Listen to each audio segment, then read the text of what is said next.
Good morning, good morning, good morning mga ka-e-bike. Okay, sunod naman tayo.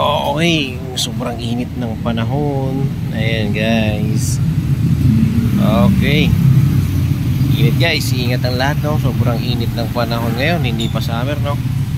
Okay guys, wala naman tayong ganap ngayong araw na to, no guys. Ngayon gusto ko lang din i-share itong knowledge ko dito sa pagre-rebalance ng e-bike. Okay, ay rebalance ng battery ng e-bike. Okay, kasi minsan ito rin minsan yung cause bakit iba palit, akala nila hindi na pwede yung battery, nagpapalit na kagad. Pero ito guys, pwede pa to, is wala pang budget, pwede nyo gawin to sa mga battery nyo. Kahit ano to guys, kahit na DIY na lang to guys. Okay guys, ang tinatawag dyan guys na rebalancing is ganito yun guys. Meron tong tape, tsaka to may tape. Yan guys yung dalawang mahinang voltahe. Nga pala guys, pauna ko muna 6045 to battery natin, no? Nilagyan ko siya ng marker ito, tsaka yan yung dalawang mahina. Pero yung tatlo is magandang voltahe pa nila, magaganda pa, maganda yung function ng battery. Kaso nga medyo bumababa bigla yung pag tumatakbo, bumababa yung battery. Yun pala, meron ng mas mababang voltahe, kaya siya merong tape, tsaka tape palatandaan ko, no? Okay. Ang ginawa natin guys dyan, rebalance, positive. So guys, nakakonekta sa positive. Okay, tapos dumaan siya dito, magpunang positive, positive, puro lahat positive, magkakakonekta lahat ng positive at negative. Okay guys, bakit nga pala ganun ang wirings niya? Kasi etong dalawang mahina, tapos itong tatlong malakas, kumbaga parang nasa gitna siya natin nilagay yung dalawang mahina para makuha niya yung power nitong tatlo, mag-balance silang tatlo ng power. Kasi humina na tong dalawa. Siguro sa kakagamit din pwedeng ganun, pero minsan kasi pangalan yan, nagdi-discharge kasi minsan, no, kapag hindi nagagamit. Usually pag hindi nagagamit, nai-stack, nagdi-discharge din minsan yung battery. Kaya mas maganda pa rin ipa-check up din talaga sa trusted mechanic yun, no? Inilalagay yung dalawa sa gitna para yung tatlong malalakas na pagitnaan sila, pangalan nito, para yung power nitong tatlo mapupunta, masusuportahan nila yung dalawang mahina. Okay, maliwanag ba yun guys yung pagkakapaliwanag mo?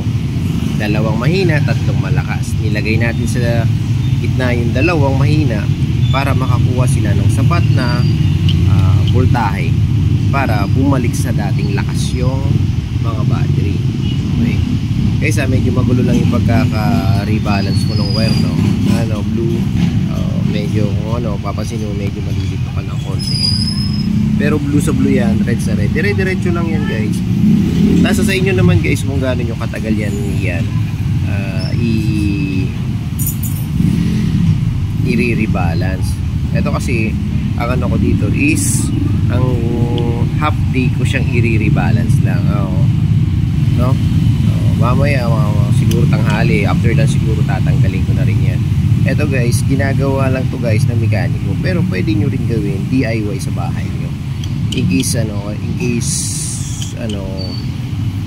gusto nyo matutunan. Ganyan lang siya guys.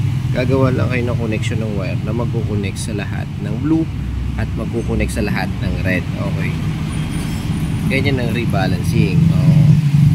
DIY yan guys, ginagawa yan guys, yung rebalancing para sa mga batterying mahina na yung voltage. Kung mahina yung dalawa, sayang naman, kaysa magpalit ka ng isang set, mahal. Try mo muna to bago ka magpalit. Sayang mahal ang battery. Kung umayos, goods, diba?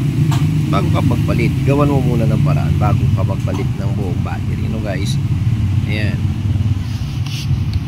guys, rebalancing ang tawag dyan guys. Okay, Nga pala, may-ari nga pala nitong battery na to. Nakalagay nga pala yan guys sa cargo e-bike. Okay, may dumaan na malakas ang sound. Okay, itong 6045 nakalagay nga pala yan sa cargo e-bike, no? Pina-check lang sa atin. Nung check ko naman, ginawa ko na rebalance muna, mahina yung dalawa, kaya yan. Pang malalaking e-bike lang yan. 6045 ang battery niya guys, no? Malaki yan. Okay, mahal yan. So, okay. Guys, sana nakatulong yung simpleng video ko to. Rebalancing, okay. Ginagamit yan bago ka magpalit, i-rebalance mo muna. Try mo muna i-rebalance bago ka magpalit ng buong battery. So guys, sana nakatulong itong simpleng video ko to. Okay, nga pala, saglit. Shoutout nga pala sa mga taga San Carlos, sa kanila nga pala to. Okay, dinala lang dito, no, para ipa-check, no. Shoutout sa mga taga San Carlos yan. Okay, sige guys. Ride safe, power, peace out.